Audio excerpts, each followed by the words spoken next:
Bien, de ahí después se lo explico de nuevo. Ahora, avancemos. Miren, si nosotros empezamos a ver qué pasó en el siglo XX, en el siglo XX pasó de todo. Y tenemos, en 1919, se acaba la Primera Guerra Mundial con el Tratado de Versalles, en el cual era que Alemania tenía que pagar gran parte de los costos de la guerra. En Estados Unidos vienen los locos años 20, que en realidad fue una época de bonanza, como de que había mucha plata y se empezó a gastar a lo tonto y a lo loco. Y al final decayó en una gran crisis económica en Estados Unidos. Mientras tanto, ¿qué estaba pasando en Europa? Al otro lado del océano. Al otro lado del océano se forman lo que llamamos los estados totalitarios. ¿Qué quiere decir estos estados totalitarios? Dictaduras. Dictaduras en Rusia, dictaduras en Italia, dictaduras en Alemania. Y estos dictadores eran, en una primera parte, eran Stalin en Rusia, Mussolini en Italia y Hitler en Alemania. Estos mismos países que tenían estas dictaduras trataron de hacer lo mismo que en la Primera Guerra. Trataron de conquistar zonas, trataron de conquistar países que ya tenían fronteras. Entonces, ahí es donde nace la la Segunda Guerra Mundial, que es del 39 al 45, que dura 6 años. Y al final esta Segunda Guerra, ¿cuándo termina? Cuando se comienza una nueva que se llama la Guerra Fría, que es del año 45 al 91. Pero estas dos guerras son muy distintas una de otra. ¿Ya? Y por último tenemos los tratados de paz, que fueron la conferencia de Potsdam y la conferencia de Yalta en el año 45. Entonces nosotros vamos a abordar este periodo, que en realidad pasó de todo. ¿Ya? Y aquí vamos a ver qué es lo que pasaba. Julio, ¿me alcanzó a escuchar mi explicación o no? De los orígenes de la Primera Guerra Mundial. No, profe, porque se me fue la señal. Pero Ya. fueron... Mire, lo voy a explicar con la pizarra rapidito. ¿Ya? ¿Profesor tiene la clase grabada? Sí, estoy grabando la clase. Allá. Y la clase anterior también está grabada, ya donde explico todo esto. Bueno, profe. Yo no estuve en la última clase anterior. Ya, es que en la clase anterior yo expliqué todo eso, pero la tengo grabada y la vamos a colocar en la plataforma para que esté disponible para ustedes. ¿Ya? Bueno, gracias. Entonces, la Segunda Guerra Mundial, ¿qué pasó? En términos muy generales, miren. Nosotros vamos a decir que durante la Segunda Guerra Mundial, las causas fueron la herencia de la Gran Guerra. O sea, los problemas de la Primera Guerra Mundial, que yo lo expliqué hace un ratito atrás, no se solucionaron nunca. Quedaron latentes, o sea, en realidad quedaron como escondidos, ¿no? ¿Qué pasa cuando uno no soluciona un problema? Queda algo enredado. Siempre queda algo enredado, ¿cierto? Después, otra causa que tenemos también de la Segunda Guerra Mundial fue la crisis económica del 29. O sea, Estados Unidos y los países que a Estados Unidos les prestaba plata quedaron tan mal, pero tan mal, pero tan mal, que generó un gran descontento y había como un resentimiento hacia estos países diciendo que no fueron capaces de salir de la crisis. ¿Y quienes sí pudieron salir de la crisis? Fueron los países totalitarios, o sea, fueron los países donde se instauraron dictaduras. Y estas dictaduras en gran parte tenían el apoyo de las personas, porque en realidad lo que hacía era canalizar la rabia, ¿no?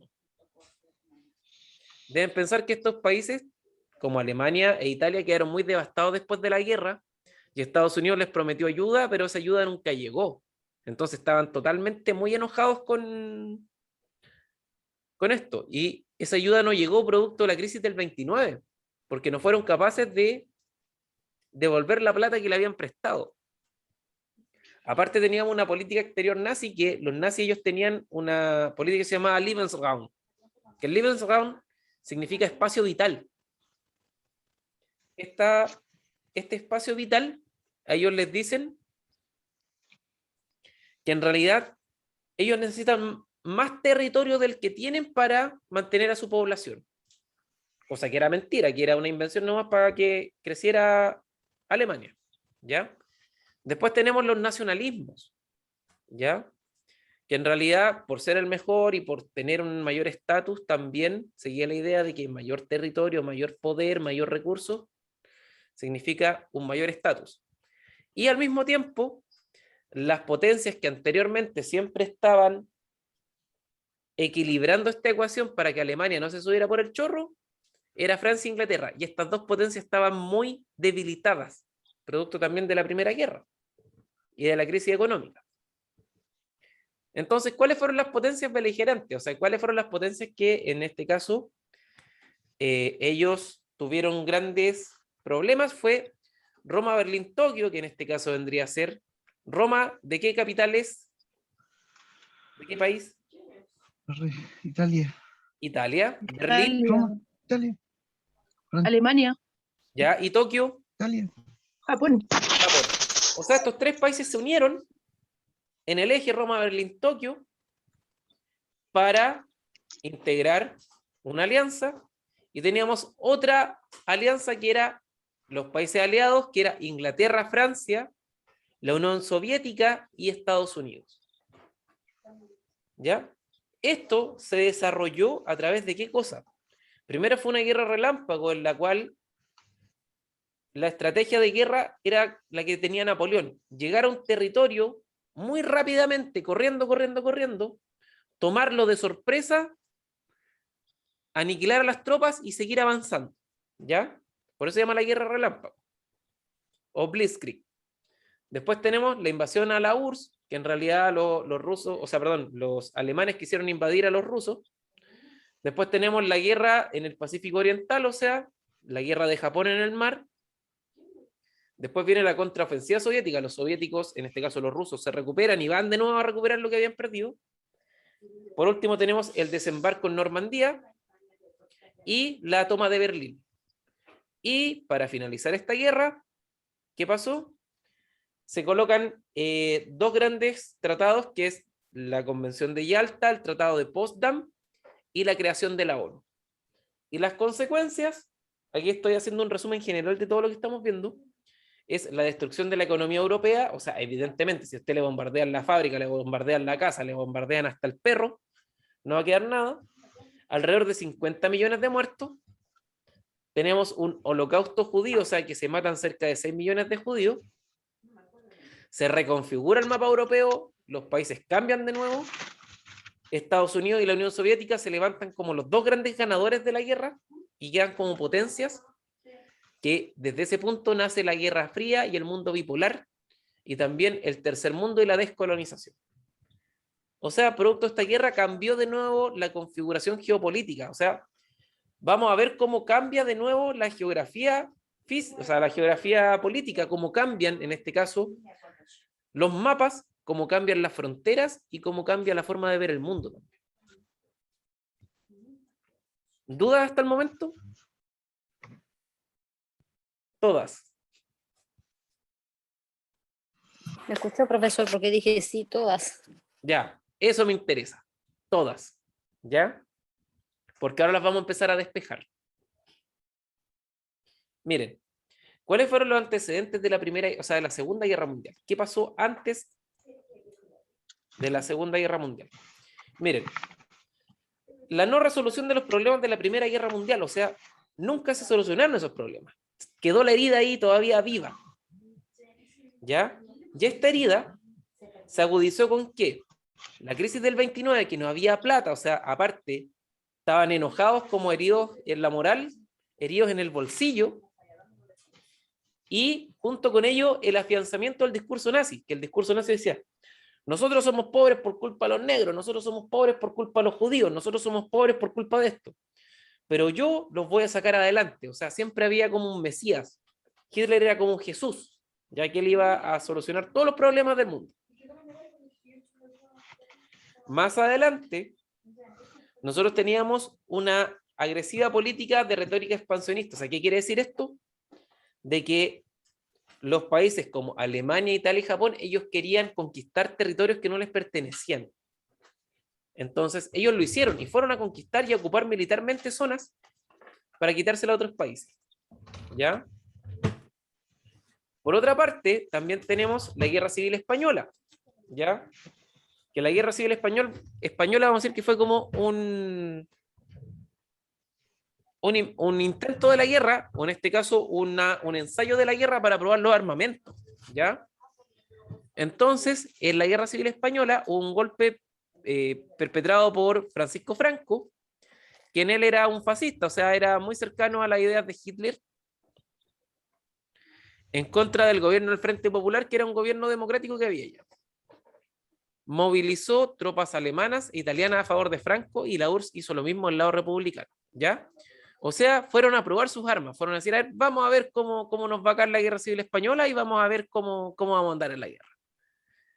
Y en este ensayo de guerra, quien ganó, en este caso, los que ganaron fueron los alemanes y los italianos junto con los fascistas de Franco. Y Franco gobernó hasta el año 76.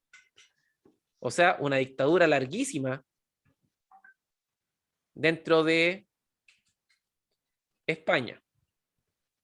Y por último, Alemania, que tenía prohibido, como consecuencia de la Primera Guerra, anexarse con Austria, o sea, juntarse con Austria, y aparte de hacer crecer su territorio, ellos dicen, ¿saben qué más? No estoy ni ahí.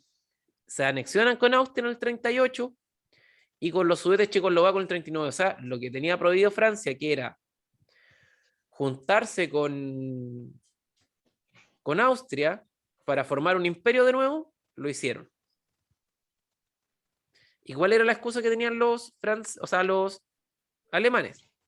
¿Ustedes saben qué idioma se habla en Austria?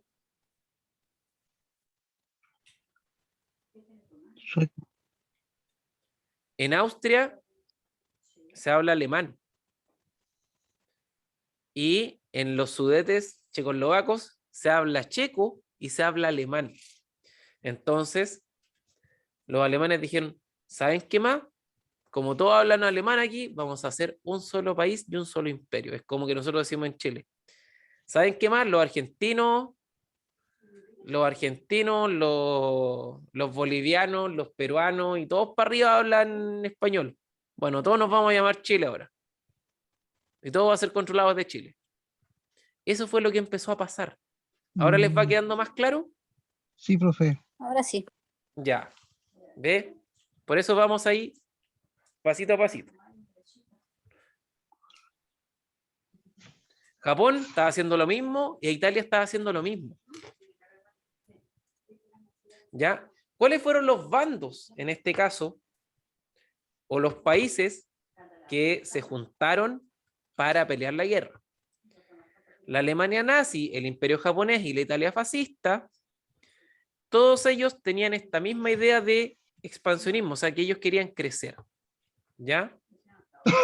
Y por otra parte, quienes estaban en contra de esta idea fueron los aliados, que fue el Reino Unido, fue Francia, la Unión Soviética y Estados Unidos. Pero miren, quiero que ustedes vean algo que está bien interesante acá. En que el primer año es el año en que ingresaron estos países y el último año el año en que se retiraron. Para que vean que primero estaba medio dispareja la cosa. Miren, ¿en qué año ingresó Alemania, Japón e Italia a la guerra? En 45. 1929. El 39, ya. Y si nosotros miramos al otro lado de la presentación, ¿en qué año ingresaron Estados Unidos, o sea, Inglaterra y Francia? El 39 y Rusia y Estados Unidos 41. Eso quiere decir que ellos ingresaron después de la guerra. Ujú. 2 años después. 2 años después. Entonces, acá vemos que en realidad la guerra tuvo varias etapas. No es que todos se hayan agarrado del moño al tiro, sino que hubieron causas por las cuales se fueron agregando nuevos países a la guerra. Ahora miren, aquí tengo una línea de tiempo donde nosotros podemos ver cómo fue el desarrollo de la guerra propiamente tal. Nosotros vamos a decir que del 39 al 45 el 1 de septiembre del 39 parte la guerra. ¿Y con qué parte? Con la invasión a Polonia. Alemania va y invade otro país, que en este caso no hablaba alemán ni nada, sino que es Polonia, para tener una frontera común para invadir a los rusos. Entonces fue y lo invadió rápidamente. Hasta el año 41, nosotros vamos a decir que fue el avance del eje. O sea, que en realidad los alemanes ellos partieron ganando la guerra. ¿Por qué? Ellos rápidamente conquistaron Francia, que en menos de un año ya la tenían lista. Rápidamente también ellos conquistaron gran parte del norte de Europa y conquistaron gran parte del centro de Europa. Y rápidamente, al cabo de 3 años, ellos ya estaban ganando la guerra, o sea, ellos ya se sentían ganadores. Pero al 4.º año, que se llama el año de las grandes batallas, en este caso, nosotros vamos a decir que tenemos 3 grandes batallas. La batalla de Stalingrado, donde los rusos, o sea, perdón, donde los alemanes pierden, junto con la batalla del Kursk. Tenemos la batalla de Midway, que es donde también pierden los japoneses, pierden gran parte de su marina. Y la batalla de Alamein, que acá en este caso los alemanes quienes estaban en el norte de África también perdieron gran parte de sus tropas. Así que de esta manera, estos países comenzaron a retroceder y aquí quienes empezaron a ganar en este caso en la guerra fueron los aliados, que tenemos en el 43 con la rendición de Italia. Italia pierde. Después, en el 44, es el día D, donde los estadounidenses con los ingleses comenzaron a invadir Europa, pero en realidad desde el año 42 hacia adelante, los rusos ya venían ganando territorio y ya venían muy cerca de este caso de Berlín. Ya al final, ¿cómo finaliza la guerra? Con la toma de Berlín por parte de los Rusos. correcto, con el lanzamiento de las bombas atómicas de Hiroshima y Nagasaki por parte de Estados Unidos. Entonces, si ustedes me preguntan, ¿quién de verdad ganó la guerra? ¿La ganaron los estadounidenses o la ganaron los rusos? ¿Los rusos? Los rusos. Pero cuando uno ve las películas, ¿quién gana? Estados Unidos. Hoy gana Estados Unidos, oye, ellos liberaron Europa y hoy festejando. Y mentira, Ellos si ellos siempre lo salvan. prácticamente nunca pelearon en Europa, si ellos fueron a pelear con los chinos. Andaban peleando con los chinos en contra de Japón. No andaban peleando en Europa. En Europa pelean los rusos solos prácticamente. Porque los ingleses, ¿qué pasaba? Uy, que me van a invadir, uy, que me arranco, uy, que me arranco. Y varias veces tuvieron que arrancarse a la isla de nuevo. Entonces prácticamente acá quien ganó la guerra fueron los rusos, pero para Hollywood y para toda la propaganda de Estados Unidos, ganaron los estadounidenses. Y en realidad ellos sí ganaron, pero ganaron en Japón. Y ganaron a punta de bombardeo. No lo ganaron peleando a pie. Durante este tiempo de la guerra, había un dicho muy popular entre las mujeres, que decía, prefiero tener un ruso encima que un estadounidense sobre mi cabeza.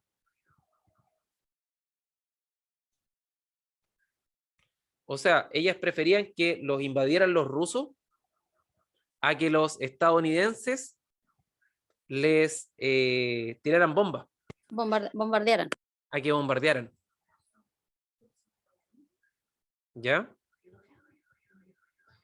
Así que eso era lo que pasaba en este caso en la Segunda Guerra. Ahora, ¿cómo se dio la invasión a Polonia? ¿Ya?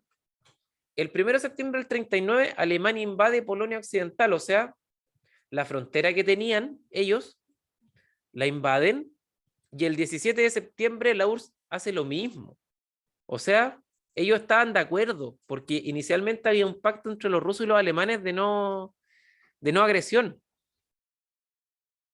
O sea, ellos ocuparon Alemania, y por otra parte, los rusos invadieron la parte correspondiente de, en este caso, de Polonia. O sea, eso ya estaba ocupado, ellos ya tenían el chancho medio cocido. Pero en realidad, ¿por qué tenían este chancho cocido? Porque tenían una frontera común para invadirse mutuamente, porque sabía que los alemanes se le iban a venir encima a los rusos, ¿ya? Porque Rusia tiene mucho territorio y muchos recursos. Tiene minas de carbón, recursos petroleros, gas, tiene muchos recursos naturales. Entonces eso fue una consecuencia del tratado Ribbentrop-Molotov. Ustedes se preguntarán quién miércoles Ribbentrop-Molotov. Ribbentrop era el ministro de Relaciones Exteriores en este caso de Alemania, y Molotov era el ministro de Relaciones Exteriores de Rusia. ¿Ustedes conocen las bombas Molotov? Sí. De ahí viene el nombre entonces. De ahí viene el nombre. Y yo les voy a explicar por qué se llaman cócteles Molotov. Cuando fue la guerra de invierno entre Rusia y Finlandia, porque Finlandia era parte de Rusia, el gobierno ruso, en este caso el gobierno comunista ruso, mandaba canastas a la gente de ayuda, ¿ya? Y como ellos estaban en un proceso de independencia de Rusia, lo que hacían era que ellos las recibían, y esta canastita que tenía, una hogaza de pan, que es un pancito de molde, un tarro de parafina para calentarse,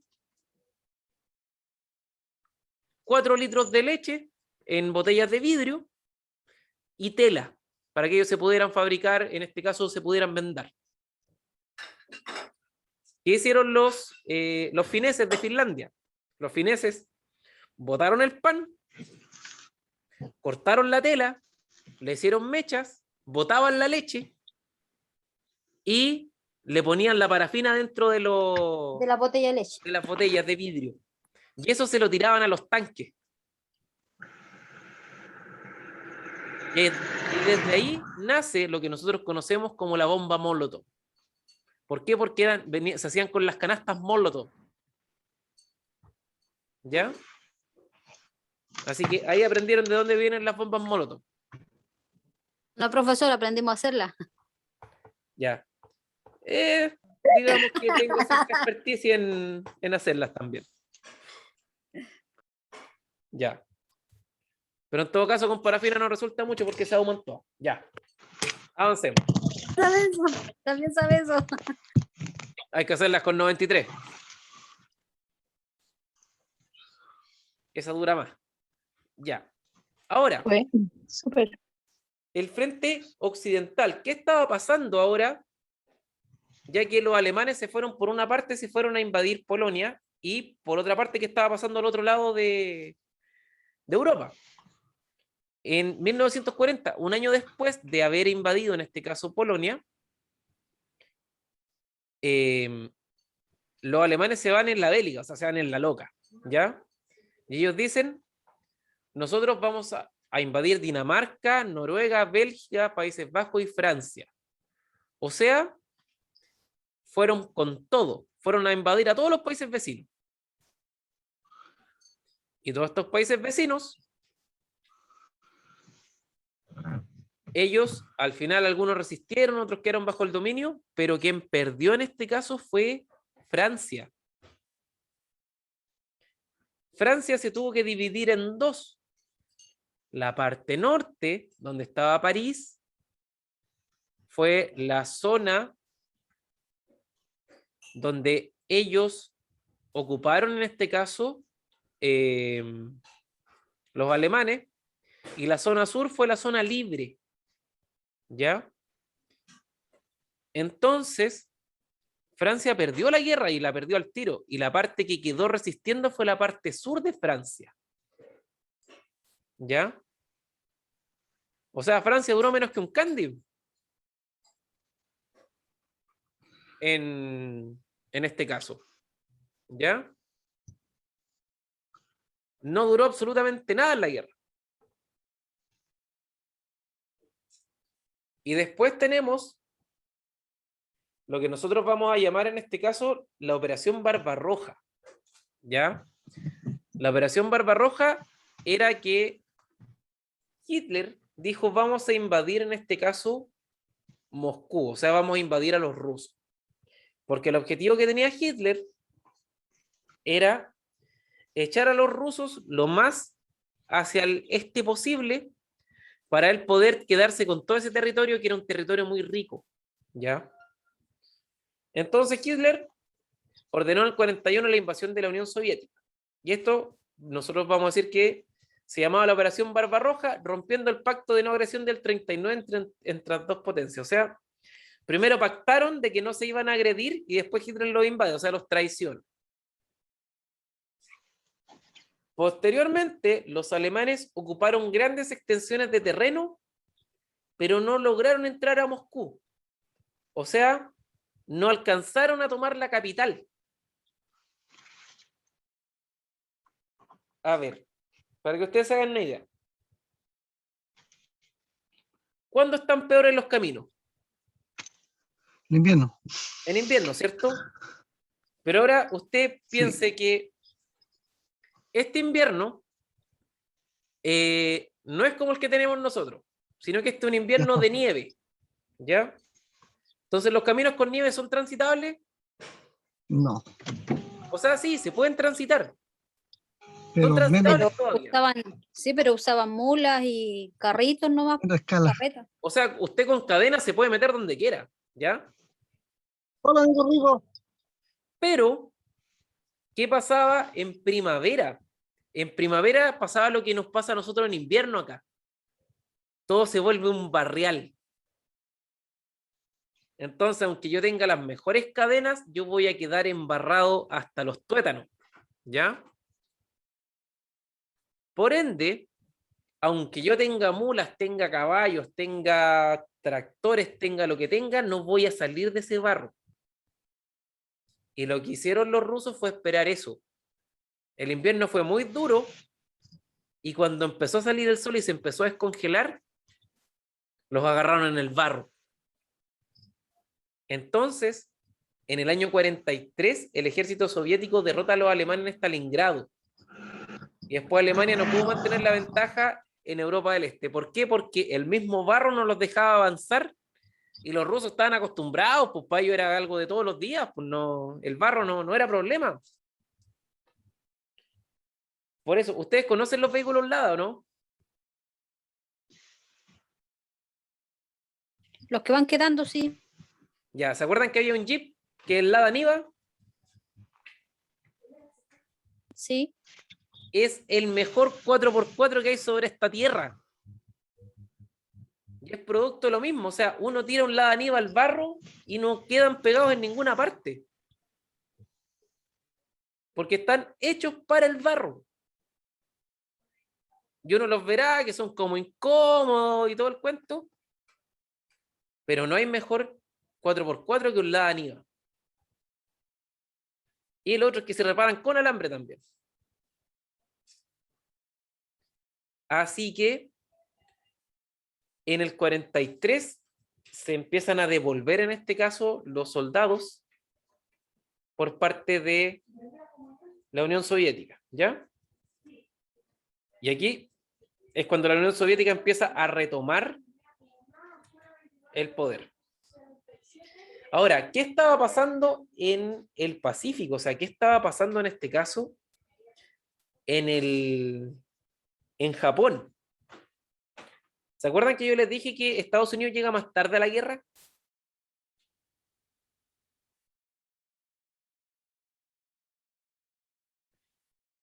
Estados Unidos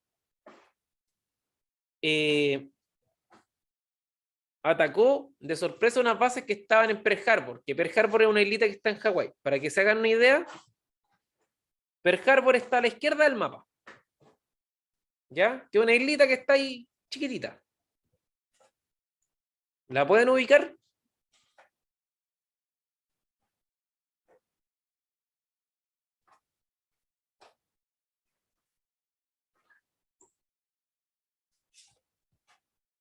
¿Pueden encontrar Pearl Harbor?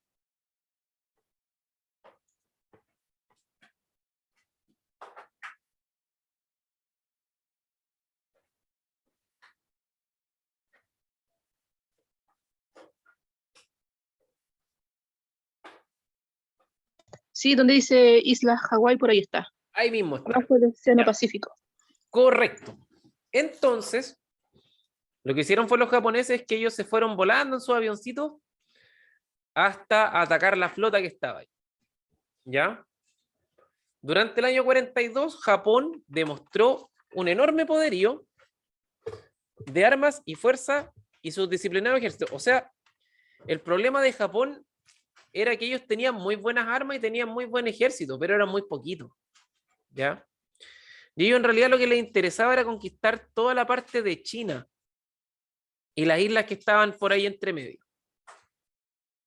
Ya conquistaron Singapur en China, conquistaron también Birmania, que Birmania es una isla grande que está ahí. Y, por otra parte, Filipinas, ¿ya? A un año, a fines de año, las fuerzas norteamericanas lograron los primeros triunfos frente a los japoneses. Que en realidad en el 41 entró Estados Unidos a la guerra y en el 42 ya estaba ganando. O sea, la fuerza que tenía Estados Unidos, más que nada, era una fuerza aérea. Si Estados Unidos gana todo por aire, pues si abajo tiene como 10 viejos y arriba están bombardeando todo el día, si es lo único que saben hacer. ¿Ya? Entonces, por eso es tan difícil ganarle a Estados Unidos, porque ellos tienen superioridad aérea. O sea, su guerra es de puros aviones nomás.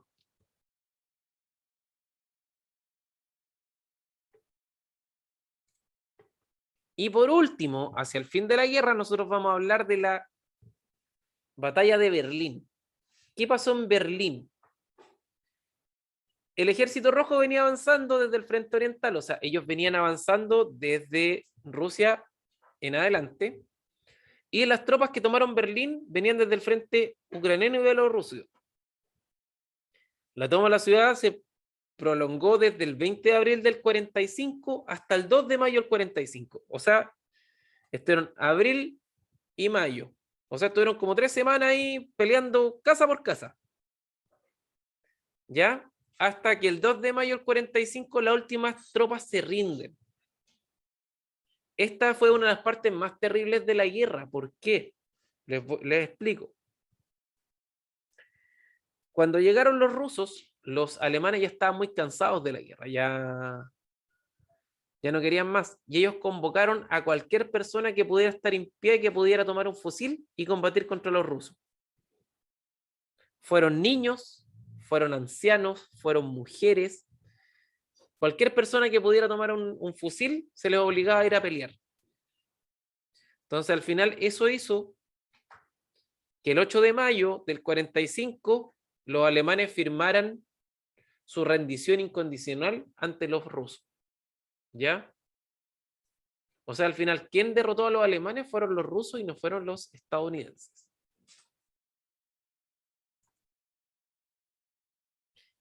¿Cuáles fueron las consecuencias de la guerra?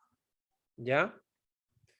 Las consecuencias de la guerra fueron consecuencias, en primer lugar, consecuencias económicas, o sea, consecuencias de que se destruyeron muchas ciudades de Europa Occidental, o sea, con los bombardeos de verdad, como decían las mujeres, prefiero un ruso encima a un estadounidense sobre la cabeza. La destrucción de la capacidad industrial urbana y de los suelos agrícolas rurales. Imagínense, si se bombardeó todo, ¿qué va a quedar con los campos? ¿Qué va a pasar?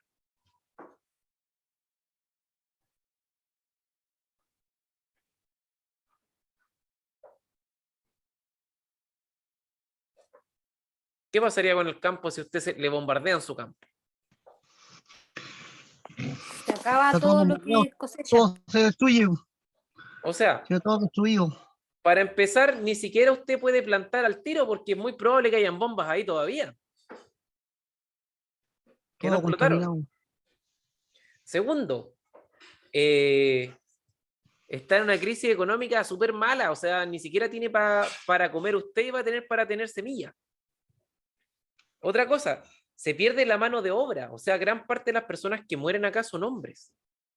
¿Ya? Y por último, el empobrecimiento de las economías de Europa Occidental. Si nosotros miramos esa foto ahí, es una foto de los bombardeos en Londres. ¿Qué quedó parado?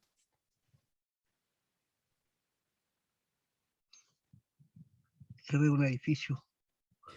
En realidad se ven solamente algunas fachadas paradas, el resto está todo destruido. Mm, ¿Ya? Y las consecuencias demográficas. Aproximadamente se habla de que murieron 50 millones de personas en esta guerra. Y la gran parte de las personas que murieron fueron civiles, o sea, fueron personas comunes y corrientes como nosotros, no los soldados. ¿Y por qué? Producto de los bombardeos y de los ataques a las ciudades.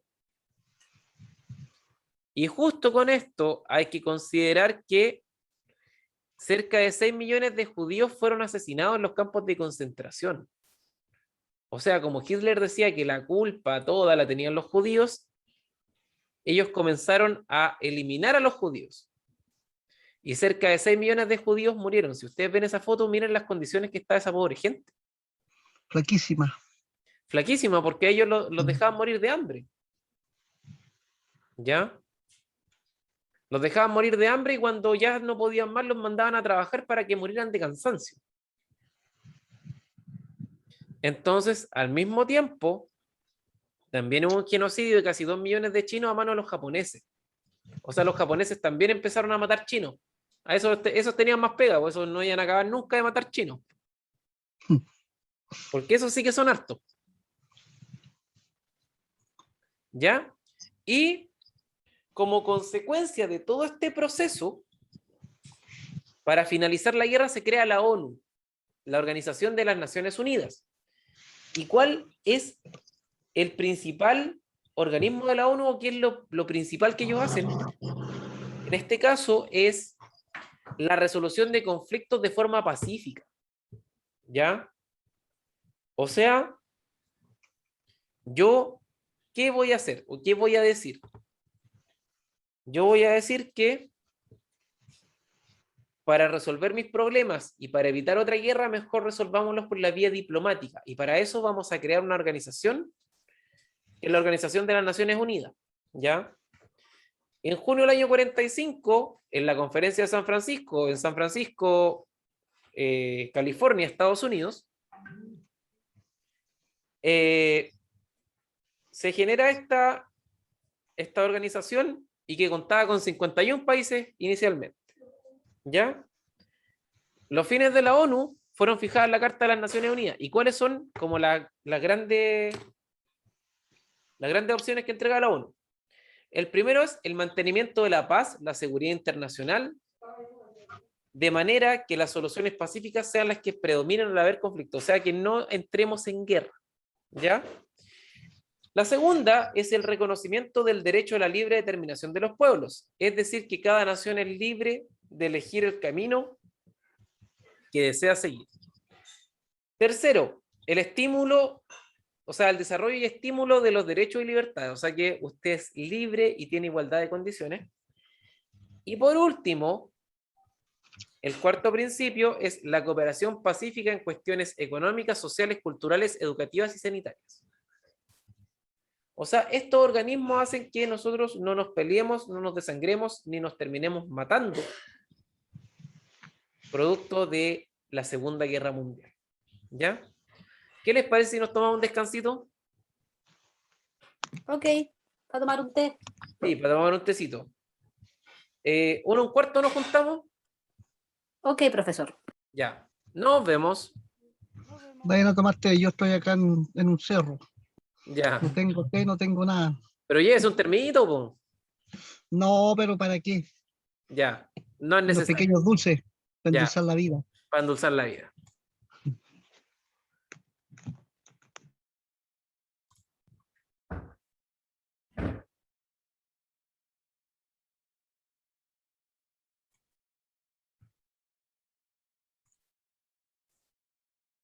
Bien. La ONU también crea algunos organismos, en este caso, que ayudan a resolver algunos problemas que se han ido generando. Yo creo que uno de estos lo han escuchado, ¿no? La OMS, que ahora está tan de moda.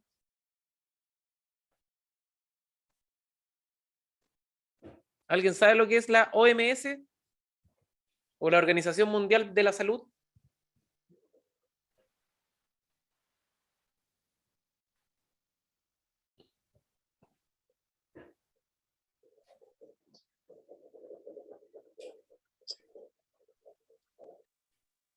Sí, no puede ser. Organiz- OMS, OMS. Sí, profe, Organización Mundial de la Salud. Ya. Estos son más que nada los que están hoy en día con los planes de vacunación, que han salido como a la palestra después de harto tiempo. Y en realidad, los organismos que tiene la ONU, vamos a decir que la OMS es el organismo especializado en gestionar políticas de prevención, promoción e intervención de salud a nivel mundial, en contra de la obesidad, en contra de la pandemia del coronavirus, la desnutrición infantil, etcétera, etcétera, etcétera, etcétera, etcétera. Y por otra parte, también hay otro organismo que incluso es un poco más antiguo, pero igual depende de la ONU, que es la OIT, que significa la Organización Internacional del Trabajo, ¿ya?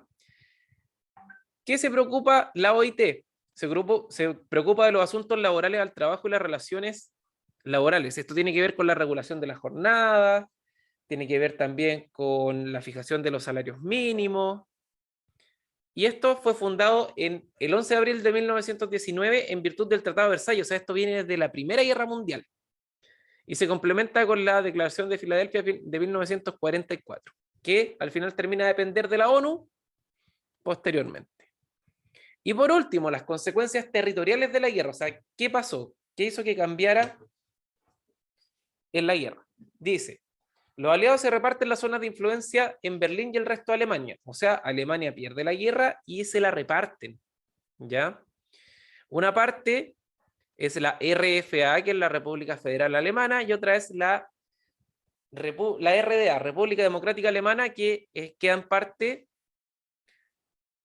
por los quedan parte por los rusos, ¿ya? Alemania e Italia pierden sus territorios coloniales, o sea, a ellos se les quita los territorios que tenían en Asia y en África.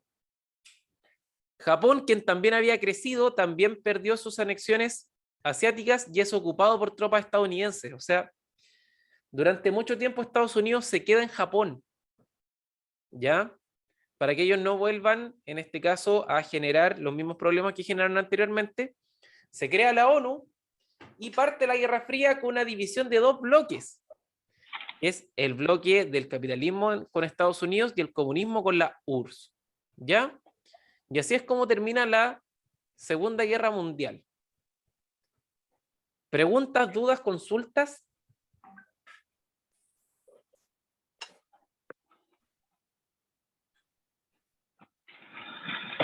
Ay, Dios.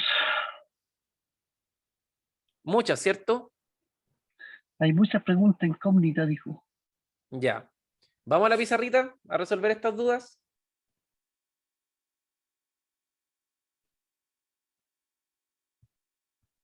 Para después continuar con la Guerra Fría. Sí, profe, explíquenos, por favor. Se va... Esto se llama síntesis. Ya. ¿Se ve mi pizarrita o no?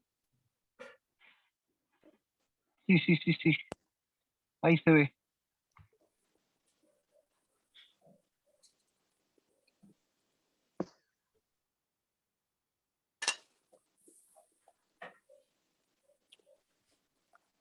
Ya. La Segunda Guerra se produce entre 1939 y 1945. Lo primero que tenemos que hablar son de los antecedentes, lo que pasó antes de la Primera Guerra. ¿Cuáles vendrían a ser los antecedentes? Los antecedentes, ¿por qué se agarraron del moño? Por la parte Claro. política, económica, social. Ya. Tenemos la Primera Guerra Mundial. Tenemos, por otra parte, la situación No resuelta de la primera. correcto, no resuelta. Aparte, en Alemania, en Italia y en Rusia, se levantan algunos gobiernos de corte fascista que vamos a llamar gobiernos totalitarios.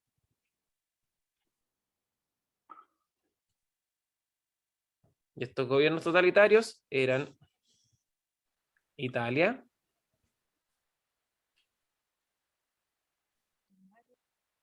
Alemania y por último tenemos Italia, Alemania y Rusia, que vamos a decir que es la Unión Soviética.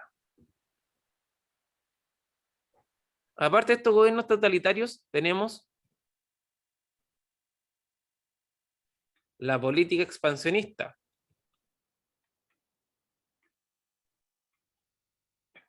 que esta política expansionista tenemos a Alemania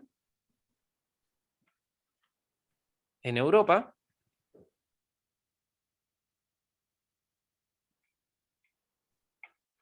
tenemos a Italia hacia los Balcanes,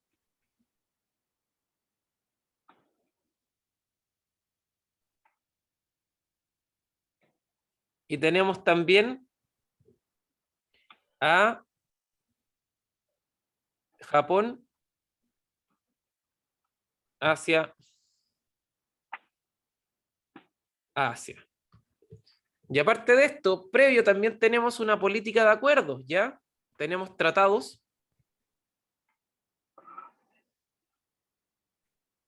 secretos.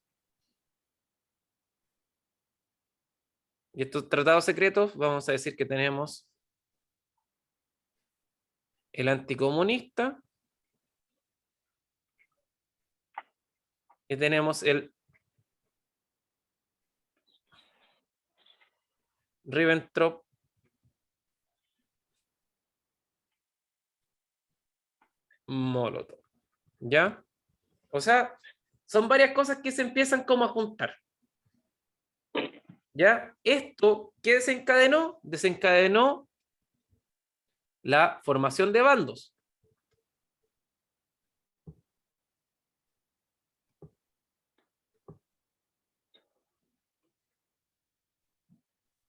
Estos bandos, uno le vamos a decir el eje. ¿Quiénes conformaban el eje?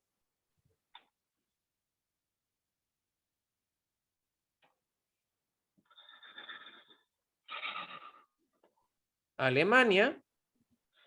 Pero Alemania, Italia, ay no, pues Sí, Italia Rusia. y Rusia. Japón. No, pues los primeros tendría que ser. No, es que estos son, es de la Segunda Guerra, no de la Primera. Ah, ya, los de la primera fueron los otros. Sí, acá es Alemania, Italia y Japón. Japón. El Imperio Austrohúngaro murió, ya no existe.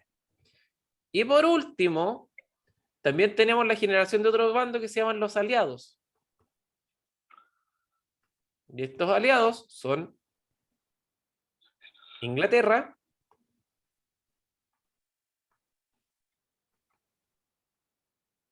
después de Inglaterra, Francia, Francia,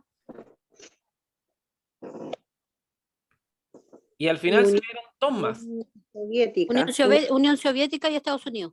Ya, la Unión Soviética y Estados Unidos.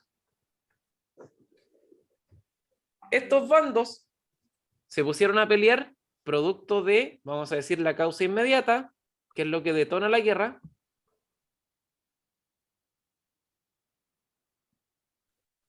La invasión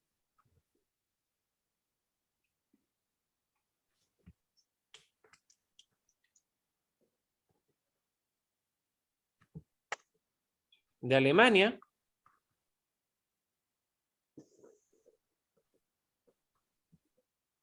a Polonia. Y aquí todos se vuelven locos y se agarran a coscacho, ¿ya? Después vamos a hablar. Les doy un momentito para que puedan escribir. Sí, por favor.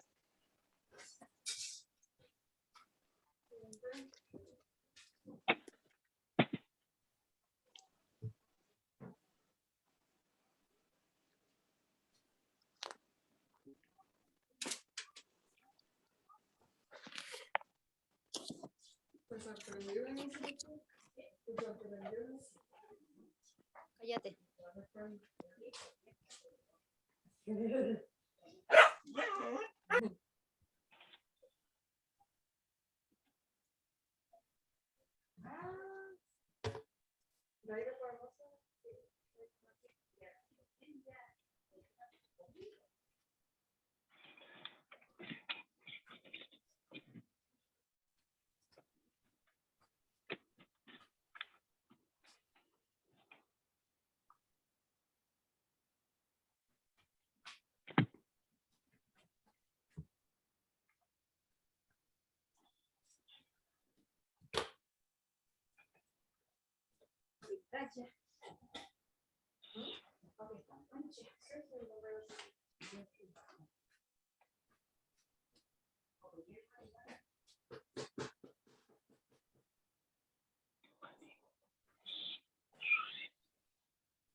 Listo, profe. Ya. No, me falta un poquito. Bueno, Ya. esperemos a Tú Lorena. que le termina, tú que le termina la mía.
Listo, profesor. Ya. Gracias.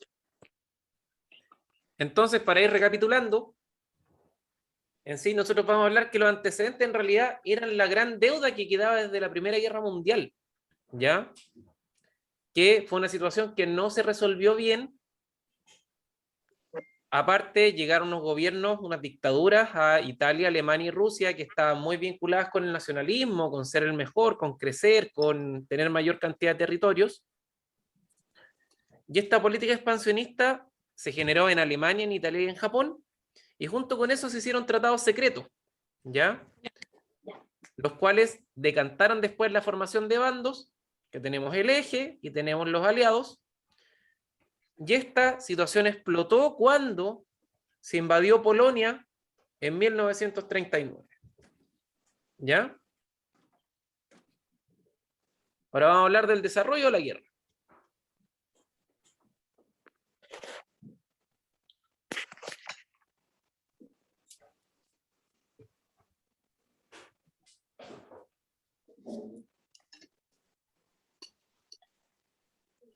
Vamos a decir que vamos a tener tres etapas.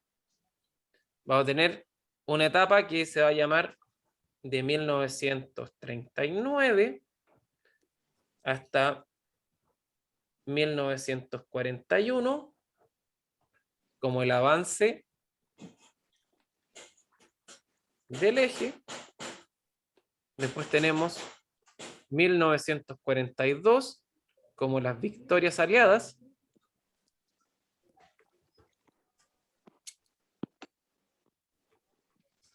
Y después tenemos de 1943 a 1945, que vamos a decir que es el fin de la guerra.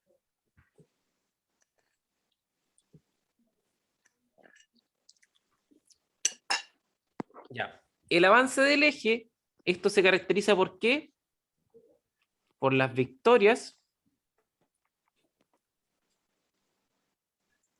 de, en este caso, Alemania, coma,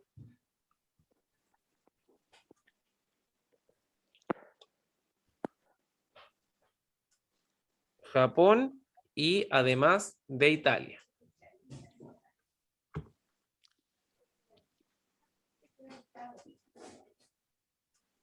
¿Ya? ¿Ellos qué ganaron? Ellos conquistaron territorios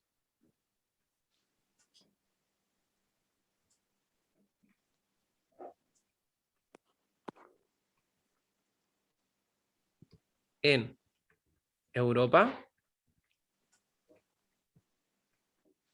para ser más específico, Europa Central,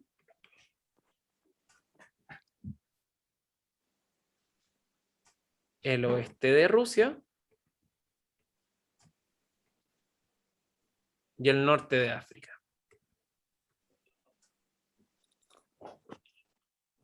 O sea, hasta aquí iban impeque, iban ganando.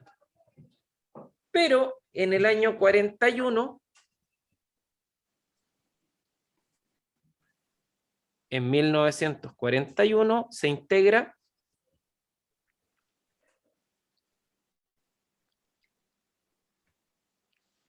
por una parte Estados Unidos y por otra parte se integra la URSS. Ahora, en las victorias aliadas, ya esta es una parte.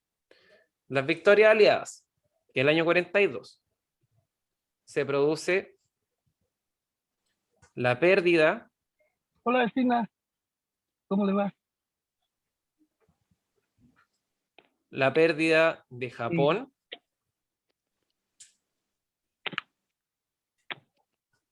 Sí, sí está ahí. En Midway. Bueno, La pérdida de Alemania.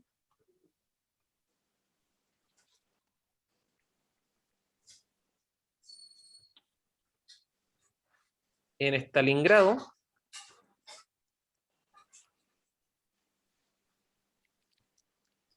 Y la pérdida de Italia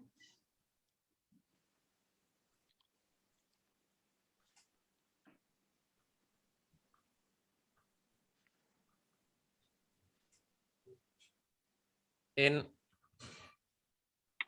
Alamein. O sea, aquí se empieza a dar vuelta la tortilla. ¿Ya? Y al final, hacia el fin de la guerra, ¿qué pasa? En el año del 43 al 45 tenemos la derrota de Italia.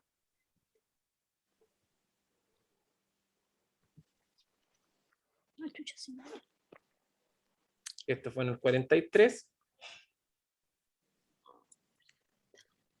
Tenemos después la toma de Berlín.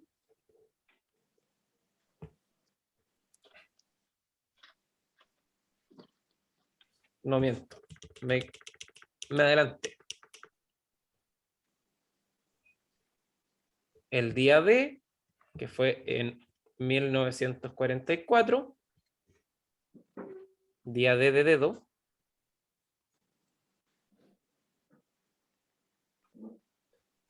por parte de Inglaterra y Estados Unidos.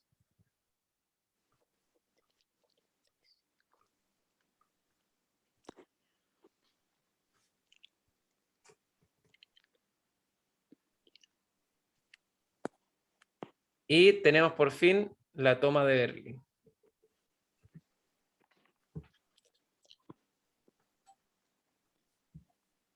De 1945. Ya, esta toma de Berlín, ¿qué generó? Generó, en resumidas cuentas, lo siguiente. La derrota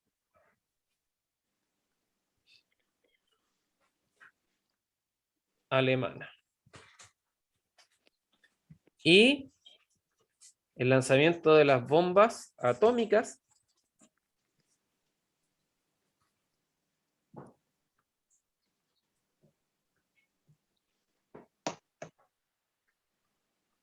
en Japón. Y esto es la derrota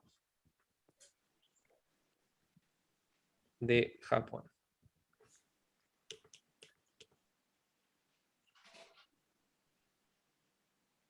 También en 1945.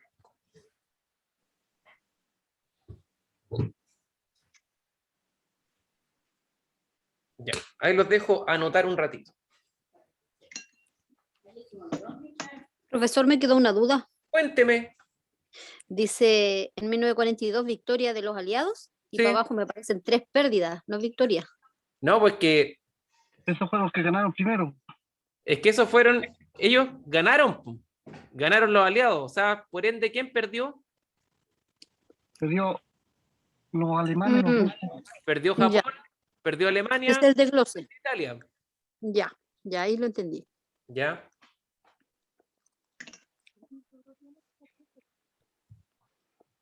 O sea, ganó el otro bloque. Ya, Y hubieron grandes batallas en este caso, en las cuales perdió Japón, perdió Alemania y perdió Italia.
¿Estamos listos?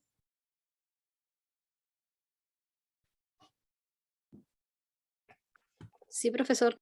Ya, muy bien. Entonces, para ir finalizando, y ahora vamos a hablar de las consecuencias de la guerra.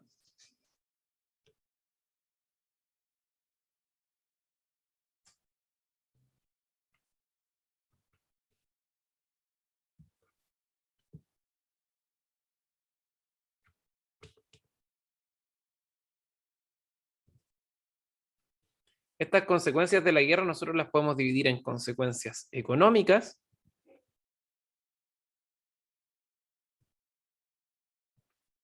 ¿y qué creen que pasó después de la guerra con las consecuencias económicas? Hablamos de la Segunda Guerra, ¿cierto? Sí, de la Segunda Guerra.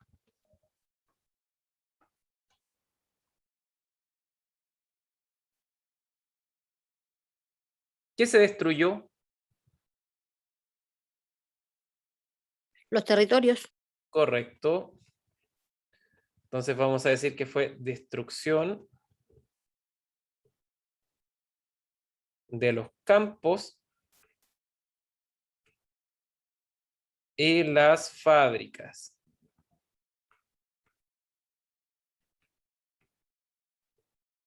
¿Qué pasó con los soldados que murieron? ¿Qué perdieron en este caso? Las fábricas y los campos. En la mano de obra. Correcto, perdía la mano de obra.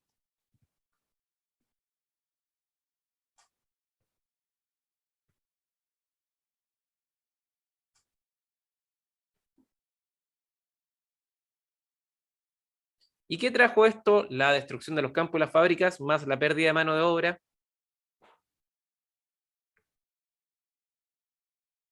¿Qué pudo haber traído la población? Hambre, miseria. Hambre, miseria y pobreza. ¿Ya?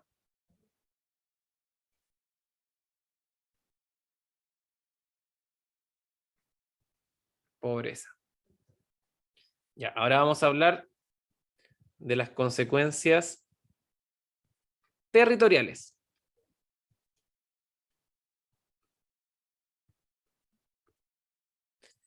Estas consecuencias territoriales, ¿qué creen que le pasó a Alemania y Japón con los territorios que habían conquistado? Los perdieron de nuevo. Ya, entonces vamos a decir que fue la devolución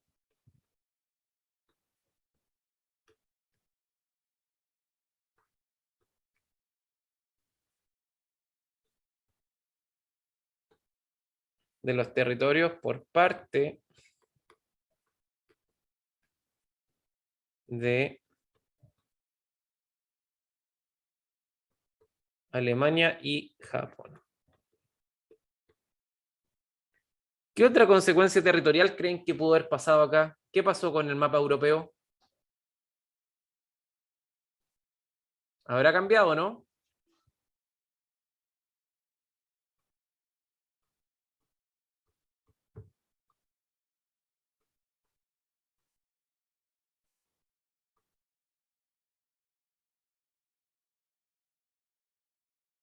Cambio en el mapa europeo. ¿Ya? En este caso comienzan a haber cambio en el mapa. ¿Por qué nacen nuevos países? Otros se dividen, se achican. Ya hay nuevos cambios. Y tenemos después las consecuencias demográficas con la población.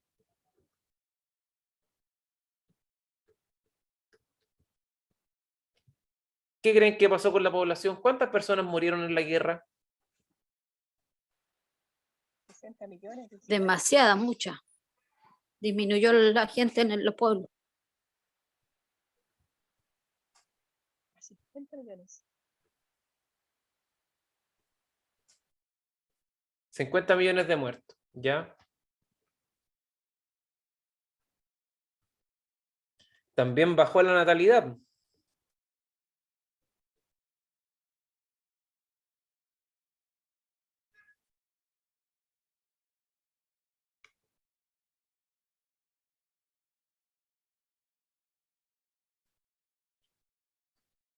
$6 millones de judíos muertos.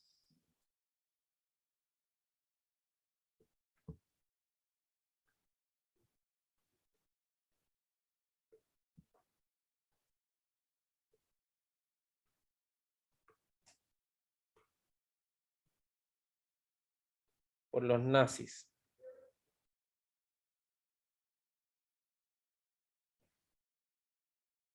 Y por último vamos a hablar de las consecuencias políticas.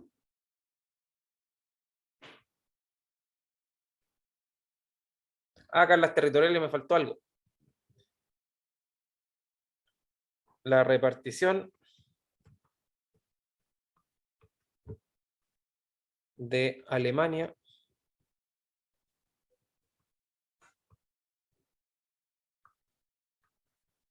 entre los vencedores.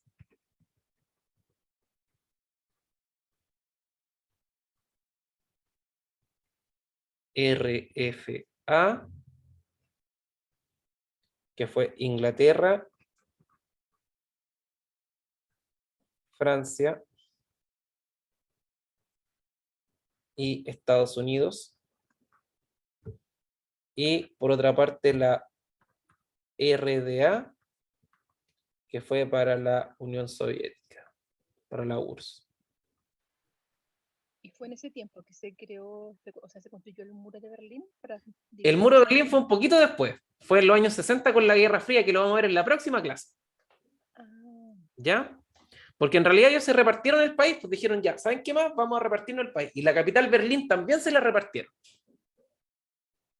Entonces ellos de verdad ahí se hicieron una repartija con lo que pasó con Alemania.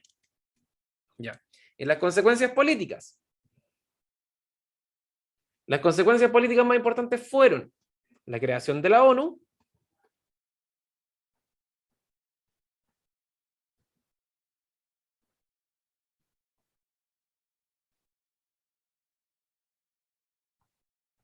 en 1947.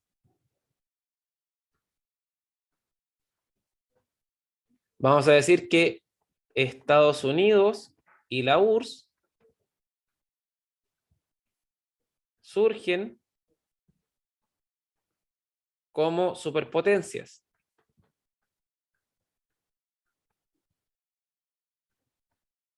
¿Y esto qué trajo consigo? Trajo el nacimiento del capitalismo y el comunismo. correcto. ¿Y cómo se llama la guerra entre capitalismo y comunismo?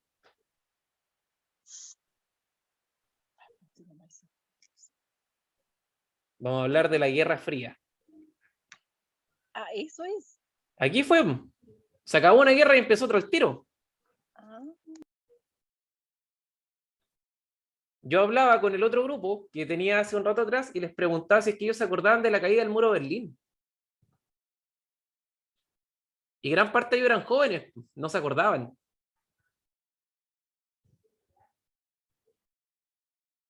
O, o si se acordaban de Gorbachev cuando salió a hablar el 31 de diciembre del 91 diciendo se acaba la Unión Soviética y todos quedamos peinados para atrás en ese mismo momento. sí, yo me acuerdo de él. Era alto, sí, grande. Uno alto peladito que tenía, parece que le hubiese hecho caca a un pájaro en la cabeza. ¿Se acuerdan que tenía una mancha? Mijael Gorbachev. Sí, Mikhail Gorbachev. Después venía Boris Yeltsin. ¿Se acuerdan de Boris Yeltsin? Sí, también. Yo tengo una historia con Boris Yeltsin. Cuando recién empezó a llegar el vodka a Chile, el primer vodka que llegó se llamaba Boris Yeltsin. Y nosotros lo probamos y dijimos, oh, esta cuestión es muy buena. Aquí era el peor vodka que había. Y se llamaba Boris Yeltsin. Me acuerdo, valía como 1.200 pesos. Entonces tenemos la Guerra Fría del 45 a 1991. Y acá esto es capitalismo versus comunismo. Y esas son las consecuencias de la Segunda Guerra Mundial. ¿Ya? Les doy unos minutitos ahí para que puedan escribirlo. Por mientras les pregunto, ¿quedaron dudas?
¿Qué me dice usted, profe, de lo que está sucediendo hoy día en Chile?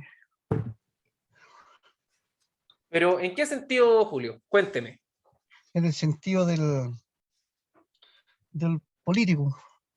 Mire, yo creo que estamos en esa vieja disputa, que en ¿Cierto? realidad es una disputa que viene de la Guerra Fría, de qué modelo es mejor para nosotros. La diferencia es que antes teníamos dos modelos nomás para elegir. Teníamos el modelo comunista y teníamos el modelo capitalista. Claro. ¿Ya? Hoy en día hay más modelos, hay modelos más sustentables, y yo creo que la disputa es ¿qué modelo queremos nosotros para nuestro país?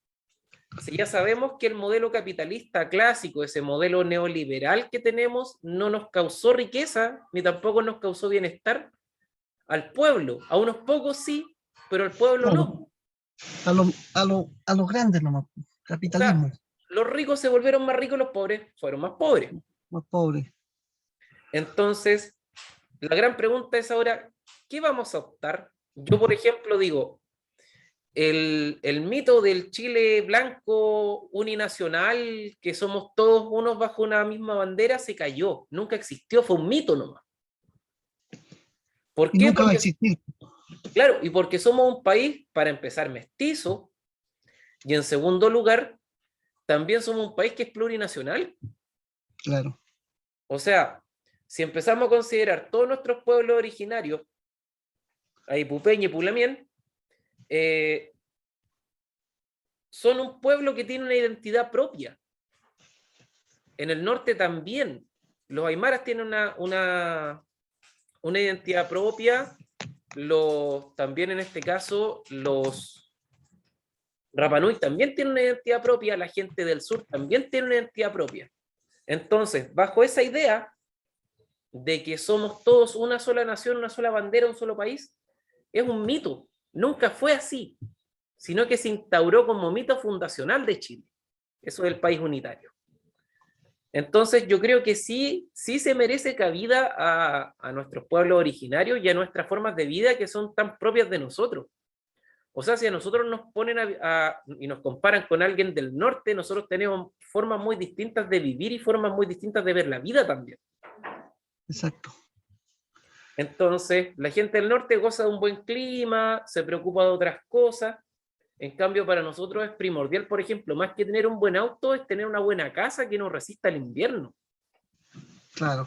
Aperarnos en verano para el invierno, si ese es nuestro fin como sureños. Tener, dijéramos, bueno, la vida del campo acá es tener, qué sé yo, cultivar y cosechar y tener una buena cosecha para pasar el invierno, porque como no hay otras entradas de dinero. Claro, entonces para nosotros el invierno es largo, es muy largo. Y también tenemos que ser muy inteligentes al momento de administrar esos recursos, porque nosotros no es que podemos tener nuestras verduritas en invierno, pero más que eso no. El grano no se cultiva en invierno, la papa no se cultiva en invierno, gran cantidad de frutales tampoco tenemos en el invierno. No. Entonces, tampoco el clima es que acá en invierno podamos tener naranja y podamos tener limones. Los cítricos no se dan para acá, se dan para el norte. No, profe, si ahora se están dando. Claro, pero no a nivel industrial como se dan en No, la zona central. solamente para Consumo, mínimo ¿no? consumo nomás, por mínimo consumo nomás.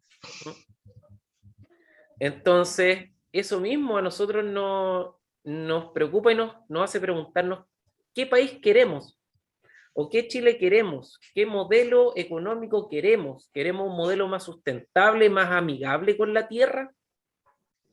¿Queremos un modelo económico que siga basado en el extraccionismo? ¿O queremos un modelo donde nosotros, en este caso, podamos también ganar algo? Porque yo creo que el trabajo que se viene, Julio, es muy importante, porque nosotros en realidad siempre damos el ejemplo de las tortas, que la torta está mal repartida. Nosotros ahora tenemos que apelar a producir más tortas, para que esas tortas se repartan mejor. O sea, ¿cómo? Yo hago un sistema económico, un sistema laboral donde yo mediante mi trabajo como habitante de este territorio pueda contribuir a cortar la desigualdad. Si es el mayor problema que tenemos, la desigualdad, porque plata hay. De todas maneras, lo que más, lo que tenemos plata, bueno, hay de todo, pero lo que no está de todo es la igualdad dijéramos, social. O sea, el valor al trabajo, eso es lo que nos falta, po. Claro. Que el trabajo tenga mayor valor. Correcto, o sea, ¿cómo nosotros producimos más? Porque al final yo todo lo que les digo, alguien me va a decir, ya, pero si no hay producción, si no hay empresarios, perdemos. El tema es que la clase empresarial es muy mala en Chile. No es una clase empresarial con responsabilidad social. Yo creo que ahí está, cómo nosotros le inculcamos desde el Estado una responsabilidad social al empresario, porque él va a seguir ganando plata. Y nosotros también necesitamos que nuestro trabajo tenga un mayor valor. ¿Cómo valorizamos más nuestro trabajo? ¿Ya? Entonces, bajo esa lógica, es que en realidad a nosotros como trabajadores también se nos proteja. Y al mismo tiempo se nos brinden mejores oportunidades. El tema de los rusos, ¿por qué el comunismo se volvió tan exitoso, entre comillas? Es porque el comunismo propone eso. Más igualdad. Más igualdad, pero el comunismo es un sistema caro. Es el problema que tiene, es un sistema muy caro. ¿Por qué? Porque el Estado tiene que asumir muchos gastos para mantener ese sistema.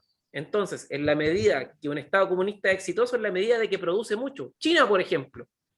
China produce mucho y el Estado puede absorber ese costo. ¿Ya? Y es más, ni siquiera Estados Unidos se atreve a demandar a China. Le da miedo meterse con China.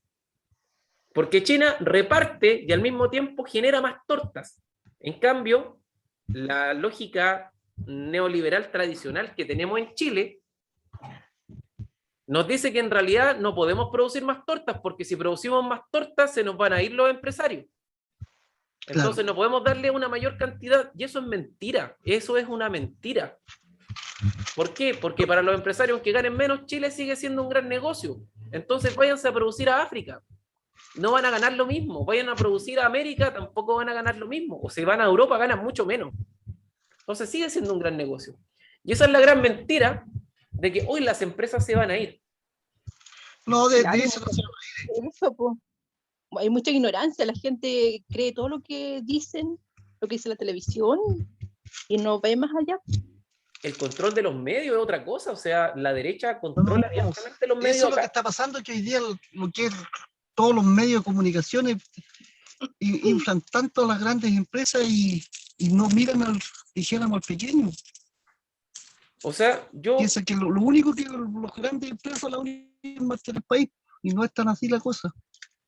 Claro, es que para ellos sigue siendo un gran negocio Chile, aunque cambien la ley y se mejoren, va a seguir siendo un gran negocio. Miren, Chile firmó un tratado hace muchos años, que es el tratado de la OCDE, ¿ya? En el tratado de la OCDE dice que los empresarios de rentas líquidas no pueden tener más allá de un 30% de ganancia. En Chile las ganancias son entre el 60 y el 70%. Y con el resto se le paga a los trabajadores. Otro ejemplo. Hace poquito tiempo atrás, muy poquito tiempo, Arauco, la Forestal Arauco, puso a vender cerca de 60.000 hectáreas de bosque. O sea, de monocultivo, porque no es un bosque, son monocultivos. Se hicieron nada para comprar los grandes capitales, y entre ellos quienes los compró fueron una empresa canadiense. Y esta empresa canadiense, ellos tienen otra idea con respecto a esos bosques.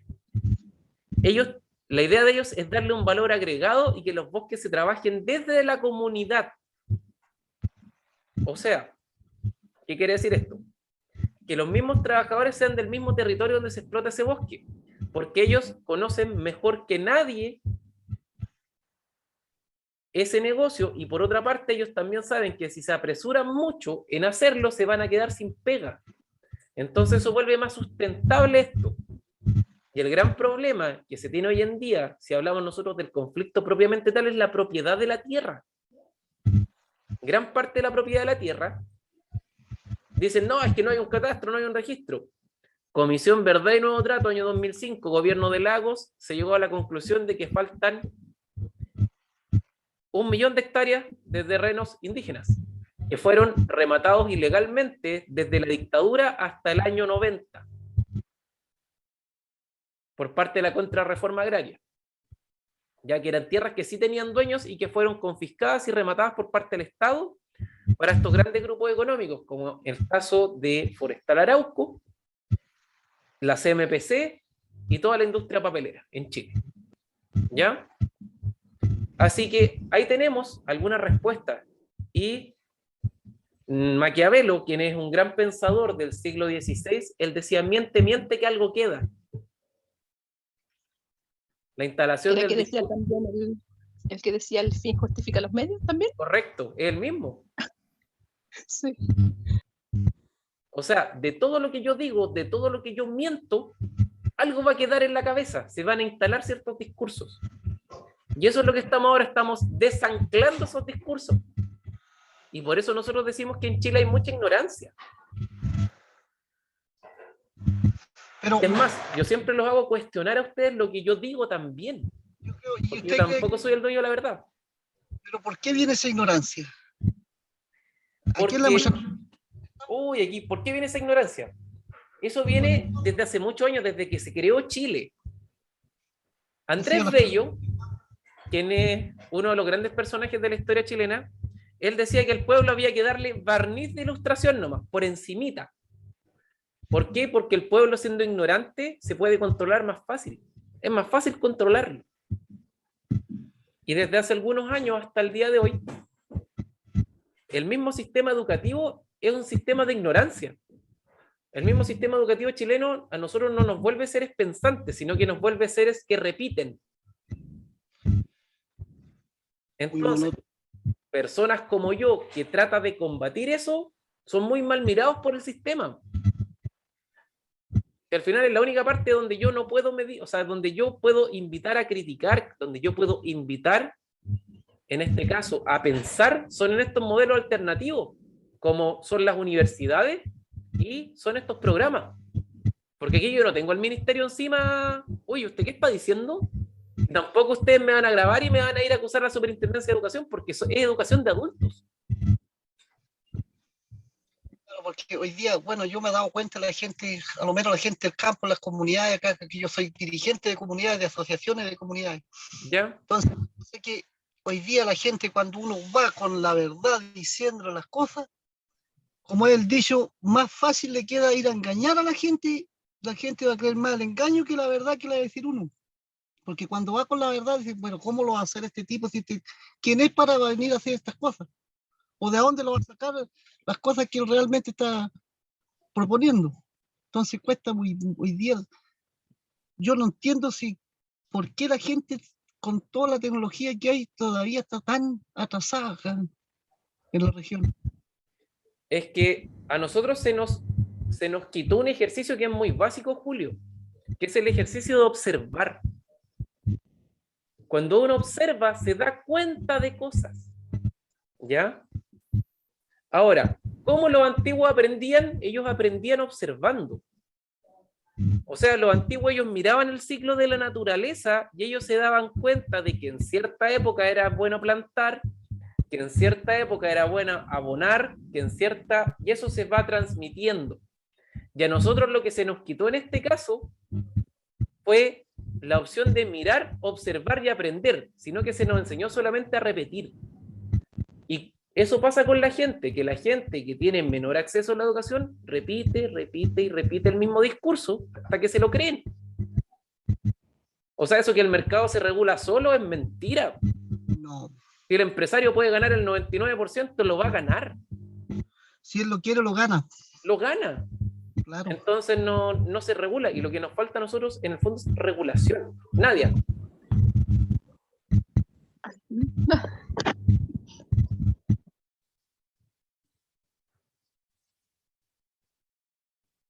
Yo creo que el gran problema que nos falta a nosotros es aprender a ponernos de acuerdo, aprender a discutir, y es mejor ponerse de acuerdo luego de que no hayan posturas en común a decir todo que sí.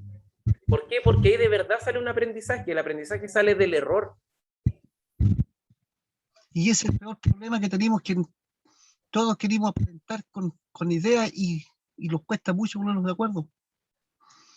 Claro, y a nosotros se nos quitó ese poder deliberante, pues se nos quitó durante mucho tiempo el poder de elegir. Y sobre todo, un poder que es más grande todavía, que es el poder de participar. Porque es facilito ir a marcar un papel cada 4 años. Pero ¿cómo yo participo para hacer que mi comunidad mejore? ¿Cómo yo participo para que mi comunidad surja? Porque al final uno no apela por un bienestar común de un país entero. Uno apela por el bienestar de su comunidad, Pero una parte de su tierra, su barrio, su región, sus vecinos. Eso es lo que uno... Y desde ahí uno participa, desde esas instancias. Entonces, eso es lo que yo les invito a pensar. Y ese ejercicio de mirar. Y la historia a nosotros nos invita a eso, a mirar el pasado para buscar respuestas a problemas que tenemos hoy.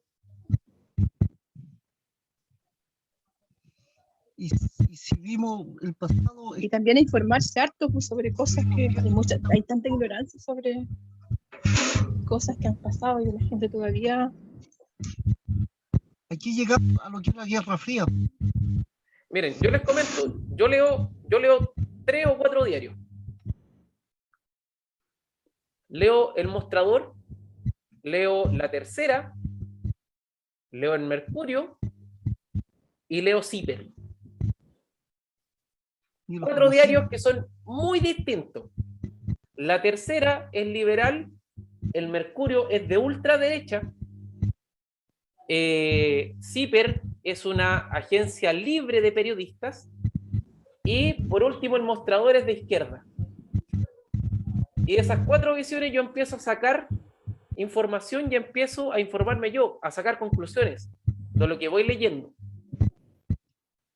Pero el sitio que es más imparcial de todos es Ciper Chile. Porque ellos no trabajan para una empresa. Ellos son una fundación. Y Ciper significa Centro de Estudios Periodísticos de Chile.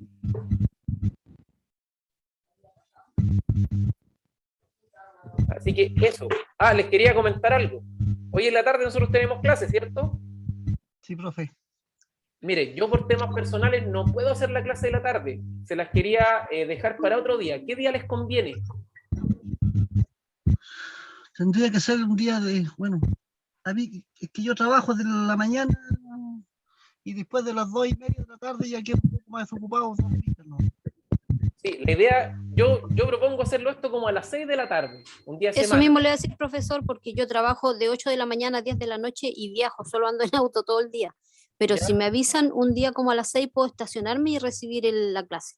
Ya, sí, yo eso puedo hacer. En este caso es que nos juntemos un día, nos pongamos de acuerdo por el WhatsApp y que sea a las 6 de la tarde, porque a esa hora ya como que baja la pega.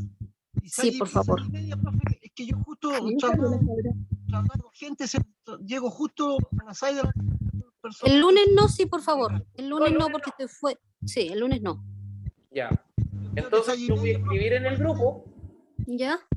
y les voy a colocar una encuestita para ver qué día es mejor hacer. ¿Ya? Ya. Cualquier día para mí menos lunes. Ya. Un día más de después de las 6:30, profe, porque a las 6 estoy andando trabajando. Ya. A las 6:30, Quizás podríamos hacerlo el día miércoles si es que no tienen problema. Hasta ahí perfecto. después de las 6 de la tarde no tengo problema. Es 6:30.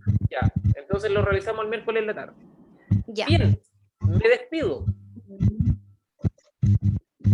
Nos vemos más rato.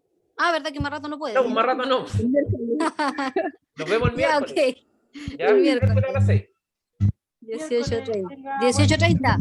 Ya, 18:30. Yo no tengo Sí, ningún problema. 18:30. 18:30. Que esté muy bien. Ya, nos vemos. Chao, chao. Nos vemos, chao, chao.